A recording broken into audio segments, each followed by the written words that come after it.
Work sucks, I know.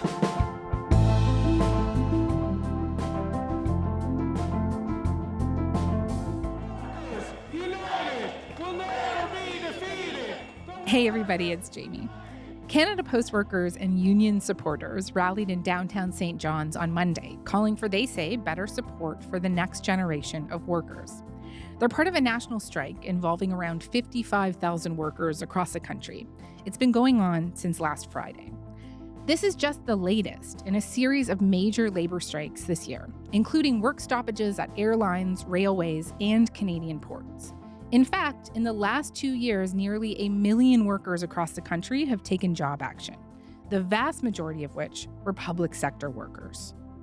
So with so many strikes making the headlines, you could be forgiven if you assumed union power is growing in Canada. But it's actually the opposite. Over the last 40 years, the number of workers who are members of a union has decreased by nearly 10%. At the same time, jobs across many sectors have gotten worse in a number of real, tangible ways. Think stagnating wages and reduced benefits. All of which might seem like fertile ground for a resurgence in collective labor action. And it has been, in the US at least. Less so here in Canada. Today, we're talking with Barry Eidlin about why work sucks, what unions can do about that, and what is and is not being done. Barry is an associate professor of sociology at McGill University and the author of Labor and the Class Idea in the United States and Canada.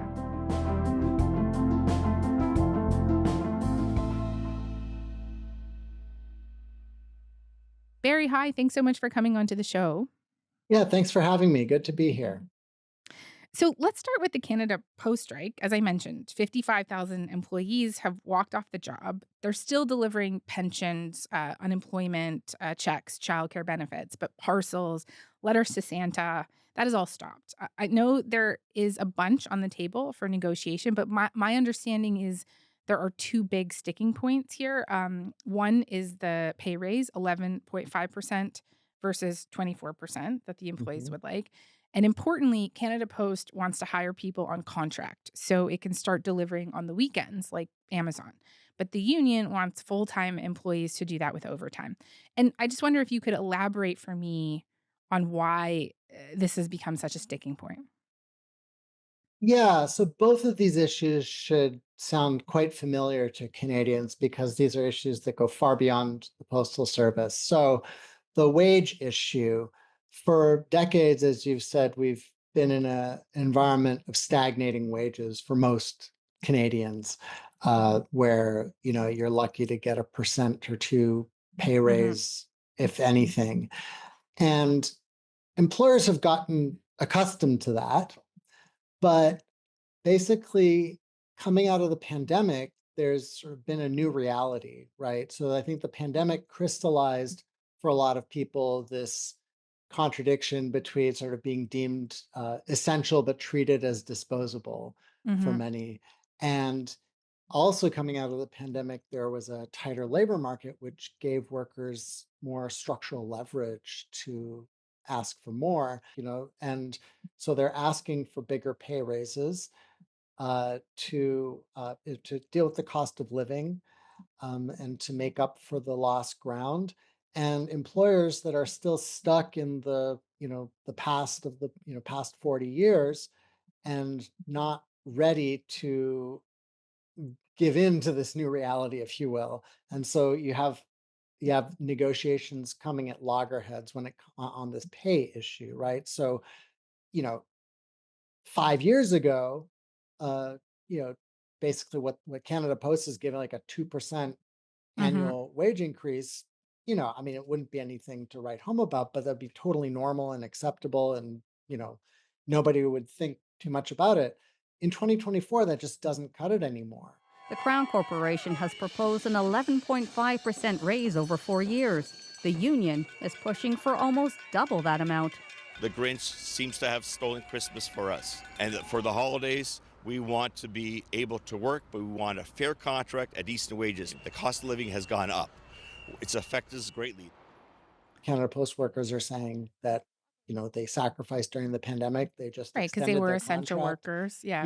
And they need to make up for lost ground. So that's the pay issue. Then the Yeah. other thing is the issue of eroding job security. And one of the big ways that job security has eroded has been the growth in more contingent forms of work.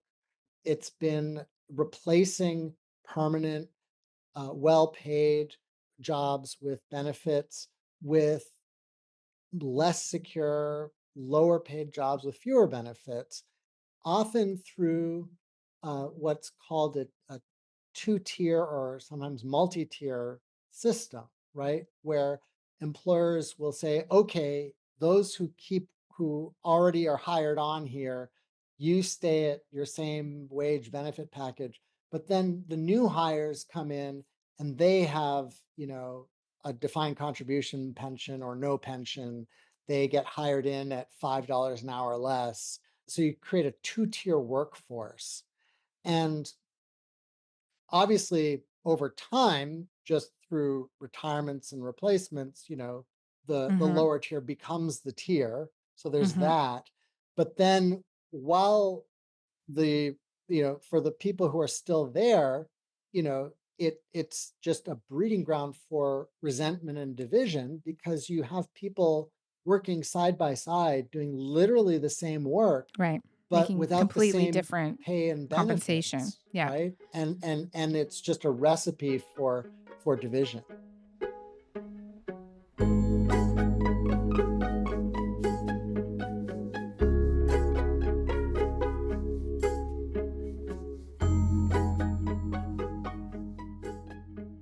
So Canada Post says it's in really dire straits. Canada Post says a strike would further strain its finances. The Crown Corporation has lost $3 billion since 2018. We're losing in the parcel business because we're not competitive. So we've got to put forward a plan and a proposal that we can afford and will allow us to grow. Basically, like FedEx, Amazon, UPS have claimed this huge chunk of the parcel delivery market, and that Canada Post historically was able to get revenue from people sending letters, but obviously people are doing a lot less of that right now. And so they say they're in this tight spot. And how would you respond to that? Yeah, I mean, clearly we're in a moment now where we need to be thinking about what the future of the Postal Service looks like. Do we want to have a future for the Postal Service where that is basically eroding job security and well-paying jobs for thousands of Canadians and lowering work standards? Is that the future of work that we want in Canada? Do we want to think of creative ways to use this nationwide network? Canada Post is one of the few entities that has an organizational presence literally in every community across all of Canada and has this public mission to serve all Canadians. Are there ways to use that network in other ways? And the Postal Union, CUPW, has proposed several ideas for how to do that, whether that be doing senior check-ins. Right, like a postal worker would go check on your grandma. Yeah, exactly, right? Things like postal banking is actually kind of an old idea that's becoming new again. It's a common thing in a lot of other countries to provide low cost, low fee banking for millions of unbanked Canadians or Canadians that are paying way too high in fees. Got it. And so just to zoom out, this strike at Canada Post, I'm sure people will just like intuitively remember all these strikes that we've seen lately, right? I'm thinking of like WestJet mechanics that walked off the job following pilots threatening to strike. As part of the tentative agreement, the Airline Mechanics Union got a wage increase and agreed to no more strike action. CP and CN were locked out when contract negotiations failed in August. Just 16 hours after the lockout began, the federal government stepped in. The impacts of the current impasse are being borne by all Canadians. The Labour Minister changing course, turning the dispute over to the Canada Industrial Relations Board. Dock workers in Quebec and BC were ordered back to work last week. I've directed the Canada Industrial Relations Board to order that all operations and duties at the ports resume and to assist the parties in settling their collective agreements by imposing final and binding arbitration. And don't forget the Quebec public sector. Yeah, absolutely. And a lot of the same issues there that we're talking about when we're talking about Canada Post. Fair to say?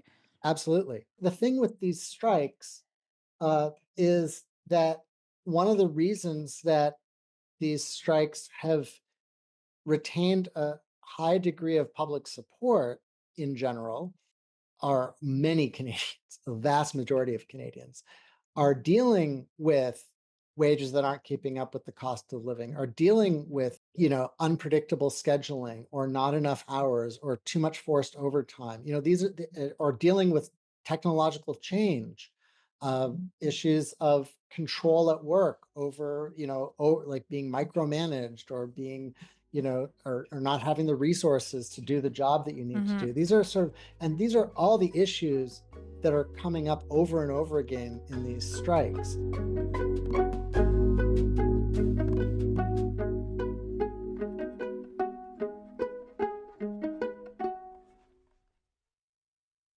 Barry, how would you say that the unions have done here in addressing those concerns? Have they been effective generally?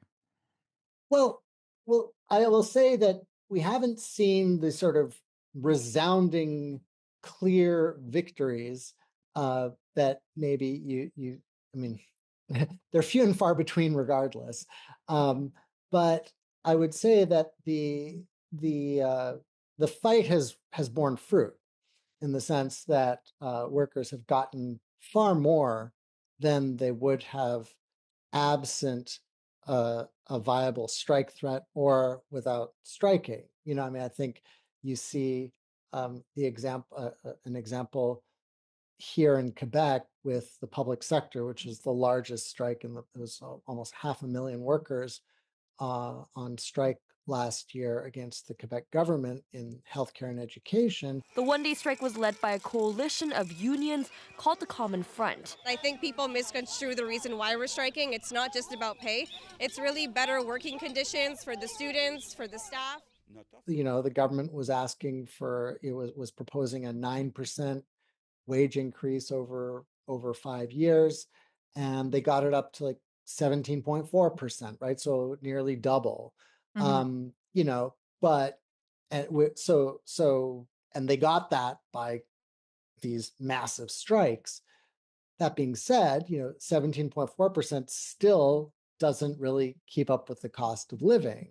If these unions, considering the fact that these unions were, at least able to eke out some real gains here for their members, well, why then are we seeing a decrease in unionization across the country? Well, I think we need to keep in mind that that's been a trend for the past few decades, and that's something that would take some time to reverse, right? So, Canada has actually, in the grand scheme of things, done far better than most other comparable countries, in the sense that even with the 10 percentage point decline, we're still looking at unionization rates that are similar to what they were back in the 1970s, which is something that very few other countries could say. That being said, yes, there is this pattern of decline. The fact remains that even with more favorable labor laws than exist in many other countries, particularly in places like Quebec and BC, it's still really hard to join a union. There's a lot of hoops you have to jump through, and employers are still very reticent to accept what they see as an infringement over their sovereign power in the workplace. And I think that you repeat that across workplaces across Canada, and you see the risks and barriers that workers face when they want to join unions, and you can see why the rates haven't been budging quite yet.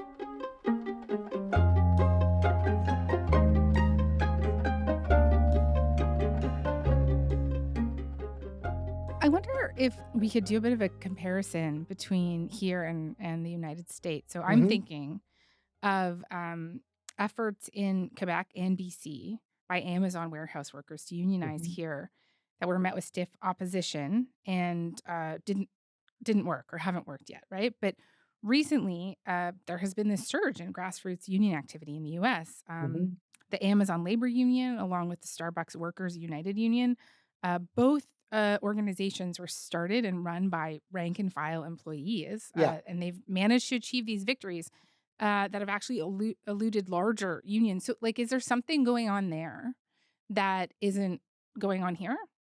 Well, I see it as the different manifestations of a similar phenomenon, which is that we see an upsurge in grassroots rank and file energy amongst workers in both countries. It's just taking different shapes, right? So in the US, there's more of a sort of grassroots organizational infrastructure, if you will. There's groups in place like this thing called Labor Notes. There's the Emergency Workplace Organizing Committee. There are political organizations like DSA, Democratic Socialists of America, that have had a surge in membership. And so when you look at what's been going on, a lot of it ties back to this organizational infrastructure.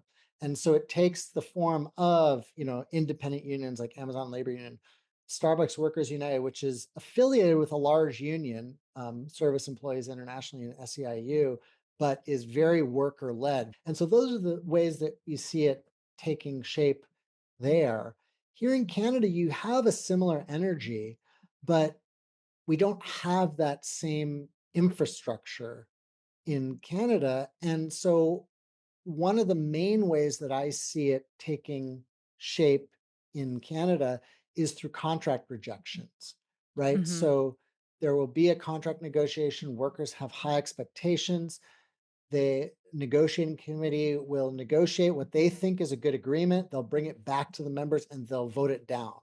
And then they'll go on strike to fight for more. We saw that with the Metro grocery strike last year, with the Longshore Union on the West Coast, and many other instances of that. And what's interesting about that is that over the past few decades, when you see contract negotiations, contracts getting rejected like that, it's usually because the employer is demanding concessions and the negotiating committee is sort of saying, well, we just don't think we have the strength to beat this, so we're just going to take what we've got. And they try to basically convince the members to take a bad deal because it's the best they can get at the time. That's not what's been happening these past couple of years. Rather, what's happening is these negotiating committees are negotiating agreements that they think are good, and actually, when you compare to what they've been able to get in recent years, are objectively, good agreements in a comparative perspective. They just aren't good enough given the changed environment. They don't meet workers' heightened expectations.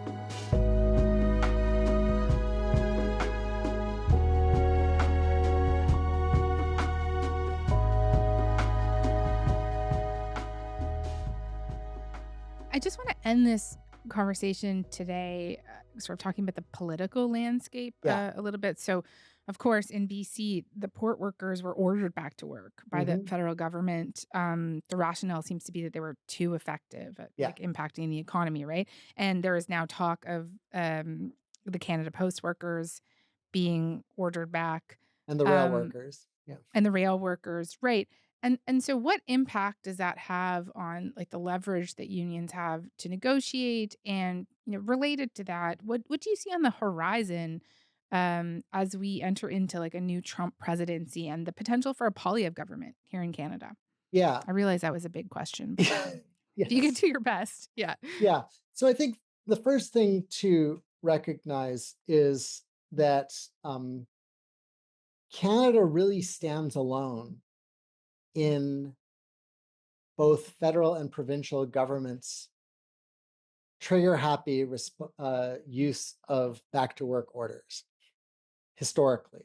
Every time you see this knee-jerk response like, oh, we need to put a stop to this and get them back to work with special legislation or binding arbitration or whatever. That is not a normal response on a more global scale. That is a distinctly Canadian response. And it is a corrosive response to collective bargaining and to respecting workers' rights. And it's also worth pausing here to note that when we're talking about the right to strike, when we're talking about the right to engage in collective bargaining, to join a union, we're talking about rights that are protected under the Charter of Rights and Freedoms as of 2015. But leaving aside the charter issues, we need to think about what these back to work orders do to a viable system of collective bargaining in Canada. Because the problem is that by definition, the whole reason that we have collective bargaining is because it brings together parties that have fundamentally different interests, fundamentally different goals, and have to come to agreement over very thorny, difficult issues that are not easily resolved. The reason is that, and in order to get to that agreement, in order to work through those thorny issues, to overcome those, to reconcile those very divergent interests, there has to be an element of compulsion. There has to be an element of coercion, even, to push people to the table. Right. And when you take that off, when you order them back to work, that leverage goes away. Yeah, and it's particularly the case for employers, right? Employers, particularly because they have a degree of structural power over their workers in the workplace, would rather not have to come to deals at the table. And so the right to strike is the fundamental underpinning of a stable and functioning collective bargaining regime, because it provides the pressure to get employers to come to the table.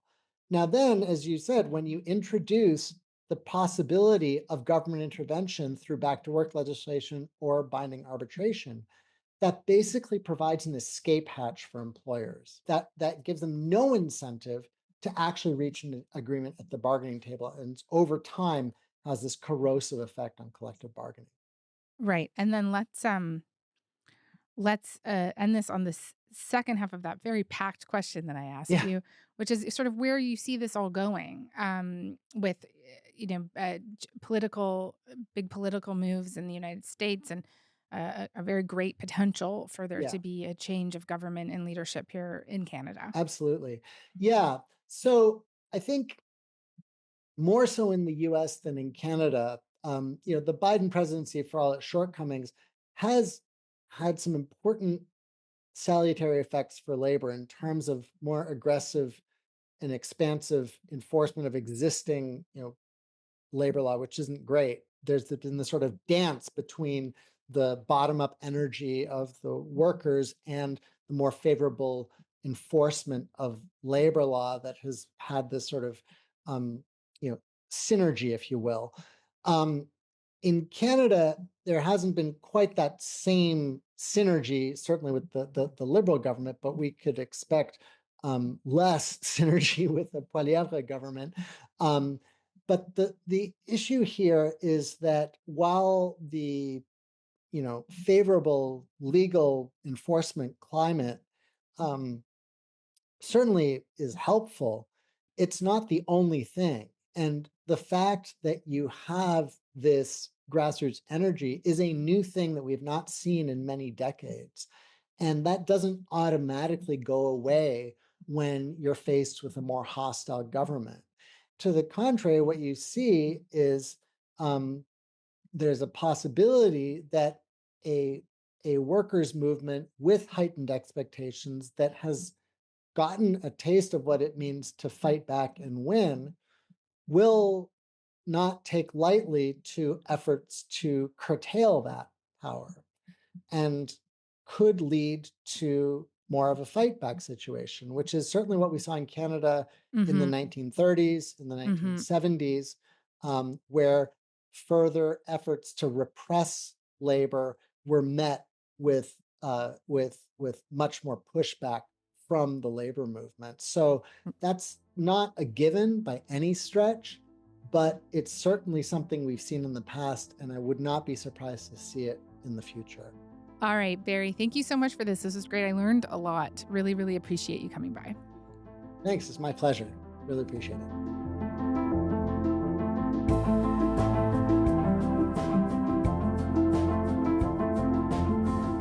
All right, that is all for today. I'm Jamie Poisson. Thanks so much for listening. Talk to you tomorrow.